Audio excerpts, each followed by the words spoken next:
आज की कहानी है क्यों विनय बन गया पूरे कॉलेज का चहेता। विनय शरीर से दुबला पतला था, मगर उसे देखकर कोई नहीं कह सकता था कि वह भीतर से बहुत मजबूत है। कराटे सीखने के इरादे ने ही उसे भीतर से भी काफी मजबूत बना दिया था। मन और बुद्धि का भी वह धनी था। सर, कमरे में प्रवेश कर विनय राजन सर से बोला, कहो कौन हो तुम, क्या चाहते हो?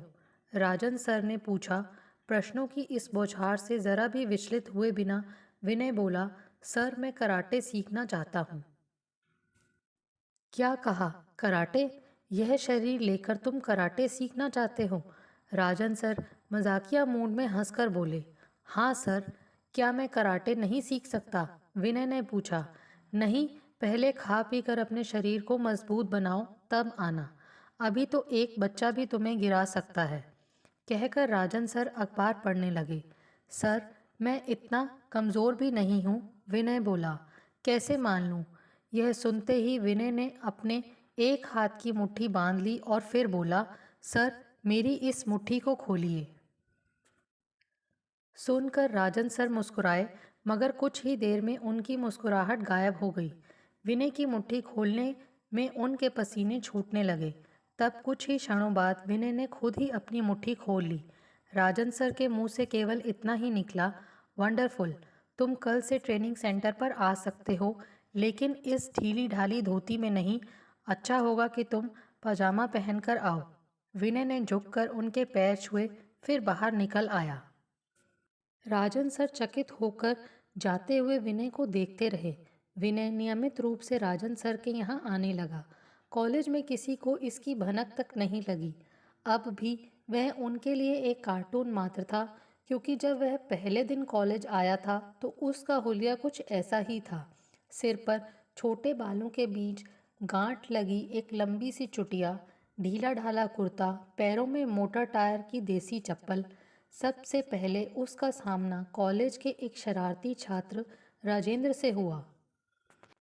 उसने इन शब्दों से उसका स्वागत किया, कहिए मिस्टर चाणक्य, यहाँ नंदवंश का कौन है जो इस लंबी चुटिया में गांठ लगाकर आए हो? गांठ खोलो तो लहराती चुटिया और भी अच्छी लगेगी। सुनते ही उसके पीछे खड़ी छात्र छात्राओं की भीड़ ठठाकर हंस पड़ी। विनय ने कोई उत्तर नहीं दिया, केवल मुस्कुरा कर रह गया। यह ज़रूर हुआ कि उस दिन से सभी शरारती छात्र छात्राओं को उसे मिस्टर चाणक्य कहने में मज़ा आने लगा।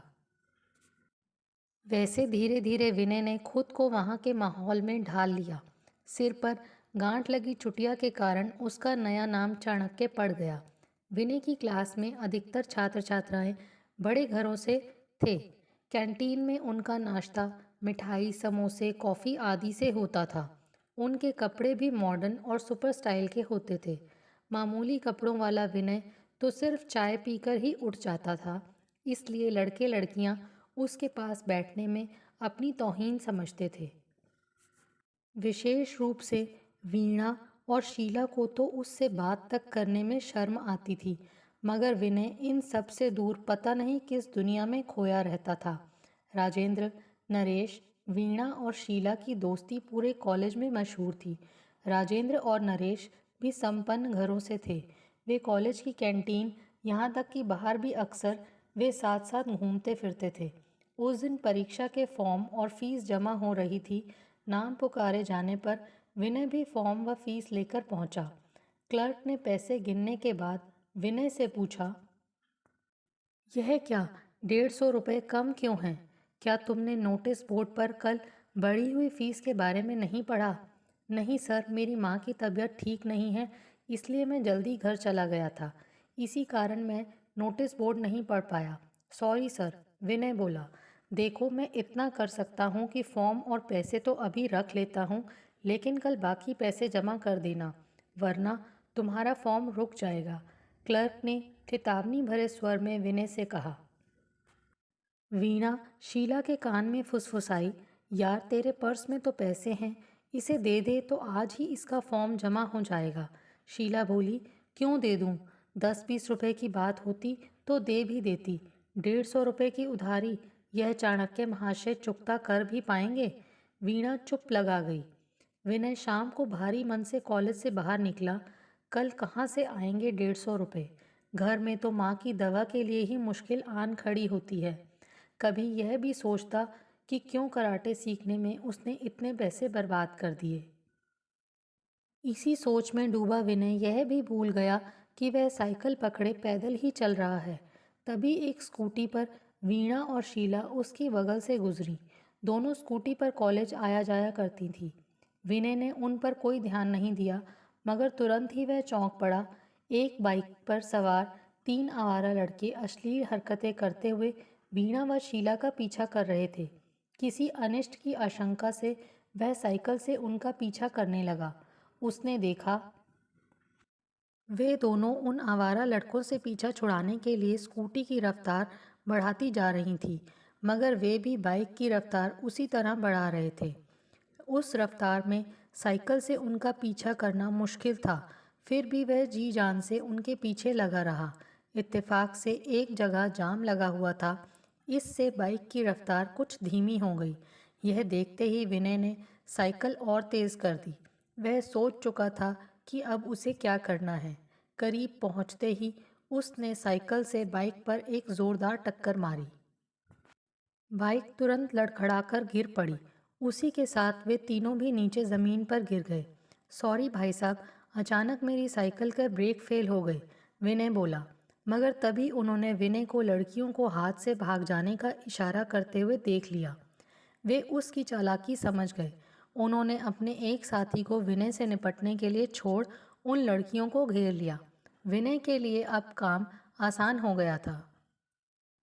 उसने कराटे के 2-1 वार में ही युवक को इस तरह चित कर दिया कि वह फिर उठने लायक ही नहीं रहा। उधर विनय जब उन लोगों के पास पहुंचा तो देखा कि वहां भारी भीड़ इकट्ठी हो गई थी। उन आवारा लड़कों ने वीणा और शीला के दुपट्टे फाड़कर फेंक दिए थे।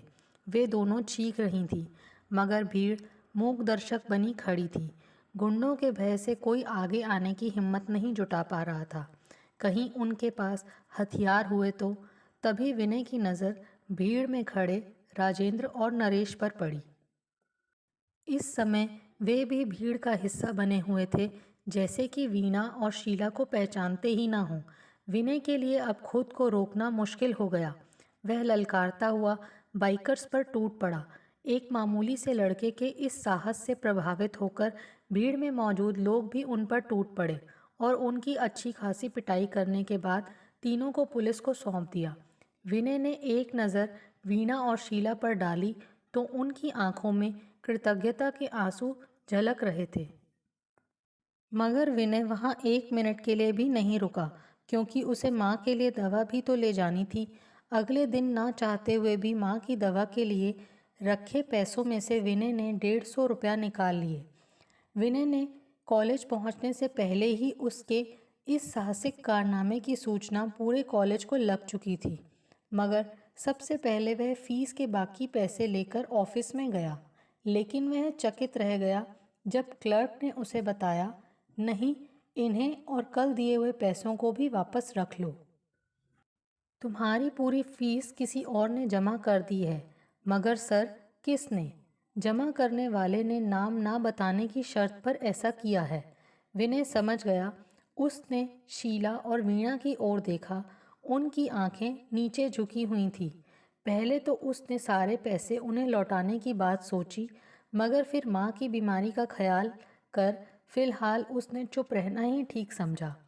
प्रिंसिपल के नोटिस पर मध्यावकाश में 10 मिनट के लिए कॉलेज के सभी छात्र और टीचर हॉल में पहुंचे।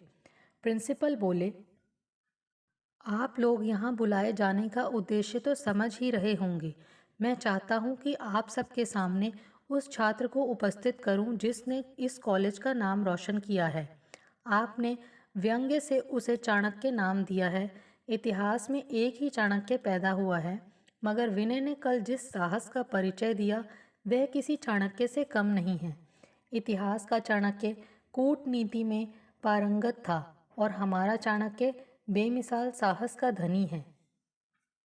उसका कराटे का ज्ञान कल खूब काम आया। आओ विनय, लोग तुम्हारे मुख से भी 2 शब्द सुनना चाहते हैं। प्रिंसिपल के पीछे खड़ा विनय सामने आकर बोला, आदरणीय गुरुजन और साथियों, मुझे आपसे केवल दो बातें कहनी हैं। पहली यह कि अपनी माता बहनों के साथ आवारा लड़कों द्वारा अश्लील हरकतें करते देख चुप ना रहें।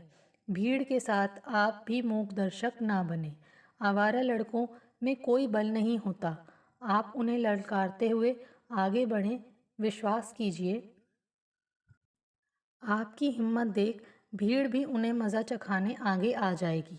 दूसरी बात यह है कि आप किसी को भी सोच समझकर ही अपना दोस्त बनाएं। दोस्त भरोसेमंद और संकट में काम आने वाले हों। पूरे कॉलेज ने तालियों से विनय के इन शब्दों का स्वागत किया। परीक्षा का परिणाम घोषित हुआ। विनय पूरे कॉलेज में अव्वल आया। उसकी इस सफलता पर बधाई देने वालों में सबसे पहले उसके घर पहुंचने वाली वीणा और शीला थी। उनके भीतर आया बदलाव बिना कुछ बोले ही उनके चेहरे पर साफ झलक रहा था। दोस्तों, आपको हमारी ये कहानी कैसे लगी? प्लीज़ कमेंट्स करके बताइए। Thanks for watching this video.